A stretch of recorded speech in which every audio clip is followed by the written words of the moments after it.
Your rock bottom is your business plan. Good evening, everyone. I recently had the privilege of sitting down with someone whose story will shake you, wake you, and maybe even save you. Her name is Solita Drone, and she is a Black mother of 8 children, a catering business owner, a nonprofit founder, and a woman who fled an abusive marriage in 2021 with nothing but her babies and her belief that she deserved better. Solita is making the world a better place by proving that your rock bottom can become your launching pad, that your deepest wounds can birth your most powerful work, and that Black women don't just survive. We build empires from the ashes of what tried to destroy us. Tonight, I want to share what Solita taught me, what her journey reveals about resilience, and why everything we've been told about entrepreneurial success might be dangerously incomplete. Let me start with something that might surprise you. We live in a culture obsessed with origin stories that sound like fairy tales. The flawless launch, the seamless pivot, the entrepreneur who had it all figured out from day one. We celebrate the polished LinkedIn bios, the TED stages filled with people who make it look easy, the business gurus who preach about vision boards and manifesting abundance as if trauma, violence, and loss don't exist. But here's what Solita's story taught me. And here's what the data is starting to confirm. The strongest entrepreneurial journeys often emerge not from seamless starts, but from rebuilding after profound personal crises. Surviving domestic violence and loss doesn't disqualify you from success. It equips you with unmatched resilience and vision that traditional success blueprints completely overlook. Let that sit for a moment. The very thing we're taught to hide, to heal from in private, to never speak about in professional spaces, might actually be the exact training ground for the kind of grit, clarity, and purpose that builds unstoppable businesses. Salita's husband came home from prison in 2021. She had waited, hoped, prayed. She believed in restoration. She believed in second chances. What she got instead was escalation, abuse, guns pulled during basic conversations, hidden drug addiction, a man she no longer recognized, and a home that became a war zone. And in the middle of that chaos, Solita had already endured 3 pregnancy losses. 3 times she carried life and lost it. 3 times she grieved alone, abandoned in her pain, expected to keep moving, keep mothering, keep holding it together for everyone else. This is the part we don't talk about enough. Black women are conditioned to be indestructible. We're the backbone, the glue, the ones who hold everyone else up while our own foundations are crumbling. We wear our strength like armor, but underneath, we're bleeding out. And nobody's asking if we're okay. Solita fled that marriage. She didn't look back. And here's where the story gets interesting because this is where most people would expect the narrative to end: survival, safety, rest. But Salita didn't just survive, she started building a catering business, a nonprofit. 2 ventures launched while raising 8 children as a single mother, while healing from trauma, while learning to trust herself again. Now, let me ask you something. How many business schools teach that curriculum? How many entrepreneurship programs have a module on turning grief into purpose, on channeling rage into revenue, on using your survival skills as your competitive advantage? None. Because we've been taught that business is about strategy, market research, competitive analysis. And sure, those things matter. But what if the real differentiator, the real edge, the real fuel for sustainable success is something entirely different? What if it's resilience? Not resilience as a buzzword, not resilience as a motivational poster, resilience as a business superpower. The ability to take personal trauma like fleeing abuse and overcoming multiple pregnancy losses and turn it into fuel for launching successful ventures.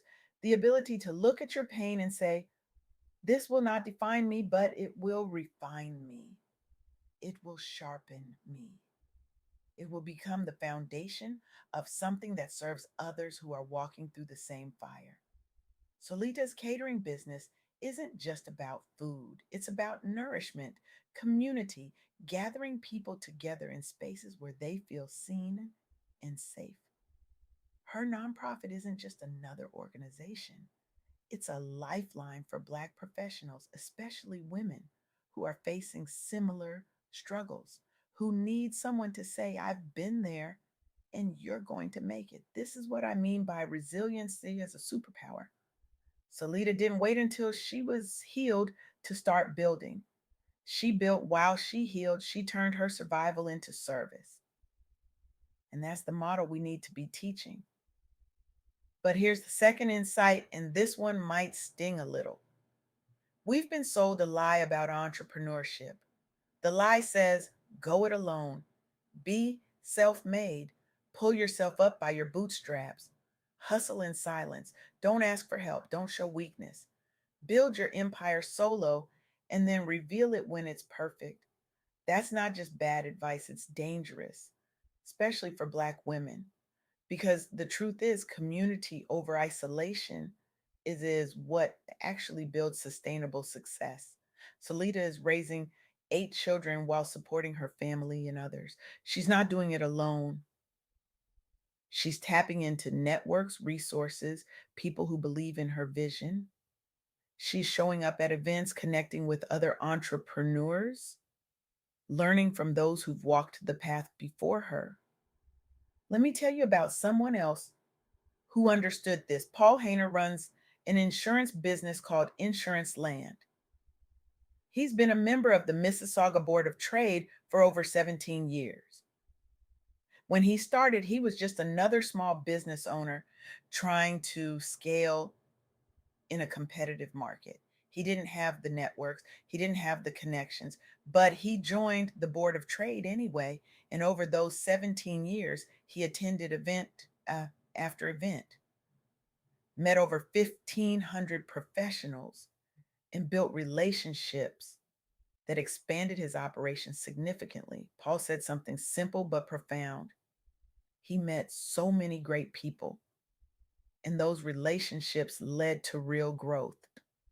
That's not luck.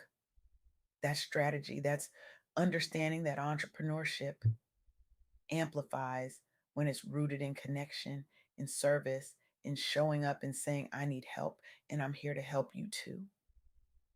The Mississauga Board of Trade hosts over 80 annual events, 80 opportunities every year to connect, to learn, to build. And Paul didn't just attend as a member, he became an ambassador. He saw firsthand how the staff worked behind the scenes to create a warm, welcoming environment where businesses of all sizes could thrive.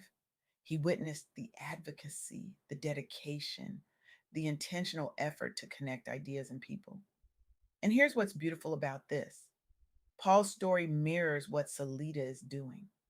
She's not just building for herself, she's building for us, for the single mothers who think they can't, for the abuse survivors who think they're too broken, for the women who've lost pregnancies, lost hope, lost themselves, and need someone to show them that rebirth is possible.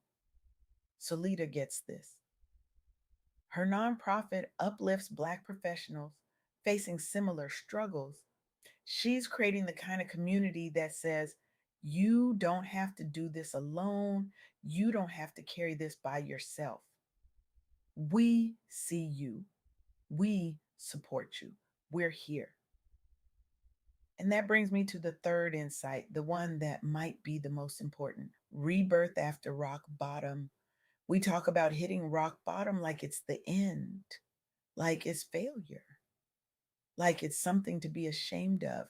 But what if rock bottom is actually the most fertile ground you'll ever stand on? What if leaving toxic cycles like Solita did in 2021 is what unlocks exponential growth? Post 2021, Solita faced reintegration challenges. Her partner's worsened abuse, hidden addictions, the kind of chaos that would make most people curl up and quit. But she didn't. She left. She chose herself. She chose her children. She chose peace over proximity to poison. And that choice, that single decision to say, I deserve better became the turning point, not just for her survival, but for her success. Because here's what happens when you leave what's killing you: you create space, space for clarity, space for vision, space for the version of yourself that's been suffocating under the weight of someone else's dysfunction. And in that space, you start to build, not from a place of desperation, but from a place of determination, not from a place of proving something to the person who hurt you, but from a place of proving something to yourself. Solita's story offers practical hope for anyone in transition. If you're in an abusive relationship, if you're grieving a loss, if you're raising kids alone, if you're starting over with nothing but your name and your nerve, her story says, you can do this. You can build from here. Your pain is not wasted. Your struggle is not meaningless. Your rock bottom is not your final destination. It's your foundation. Now, I want to bring this full circle because this isn't just Solita's story. This is the story of so many Black women who are listening right now. You've been strong for so long. You've carried everyone. You've survived things that would have destroyed other people. And now you're tired. You're exhausted. You're ready to shift from constantly grinding to finally grounding in joy, peace, softness, and self prioritization. That's what the soft girl era is about. It's the sacred pause Black women have been waiting for. It's not a trend, it's a lifestyle rebellion, a deep exhale from the Superwoman script, a quiet but powerful return to softness, rest, self trust, and radical joy. And here's the beautiful contradiction: softness is not weakness, softness is not giving up. Softness is the radical act of saying, I will no longer break myself to hold up a world that doesn't protect me. I will rest, I will heal, I will build, and I will do it on my terms. Solita embodies this. She's building businesses, yes, but she's also learning to be soft in a world that taught her survival. She's setting boundaries without apology. She's resting without explanation. She's embracing healing, wholeness, and emotional honesty. She's turning survival into something sacred, something that supports others. She's released the cape, she's redefined strength, she's protecting her peace as a practice, and she's created purpose beyond her pain. So here's my question for you, and I want you to really sit with this. What if your deepest pain is the exact forge crafting your greatest business legacy? What if the thing you've been hiding, the thing you've been ashamed of, the thing you think disqualifies you is actually the thing that makes you unstoppable? I want you to do something tonight. List one rock bottom experience, just one. Write it down, and then name the venture it inspires. What could you build from that pain? What service could you offer? What community could you create? What business could you launch that turns your survival into someone else's lifeline? And then take the next step. Join a local chamber like the Mississauga Board of Trade. Network your way to launch. Connect with people who believe in you. Show up. Ask for help. Build in community, not in isolation. Because here's the truth: you don't have to have it all figured out. You don't have to be healed. You don't have to be perfect. You just have to start. You just have to choose yourself. You just have to believe that your story, your pain, your resilience, your vision matters. Solita Drone is proof. She's a mother of eight, a survivor of domestic violence, a woman who lost three pregnancies and fled an abusive marriage. And she's also a business owner, a nonprofit founder, a community builder, and a living testament to the power of rebirth after rock bottom. Her story is not an exception, it's a blueprint, and it's available to every single one of you. The world tells you to hide your scars, I'm telling you to build your business on them. The world tells you to wait until you're whole. I'm telling you to start while you're healing. The world tells you to be strong. I'm telling you to be soft, to be real, to be unapologetically you. Your rock bottom is not your ending, it's your business plan, it's your competitive advantage. It's the story that will change someone's life because you had the courage to live it out loud. So drop the cape, redefine strength, embrace softness, heal in real time, protect your peace as a practice, and turn your pain into purpose. Your soft girl era is waiting. The world needs what only you can build. And the question is not whether you're ready. The question is, will you start? Thank you.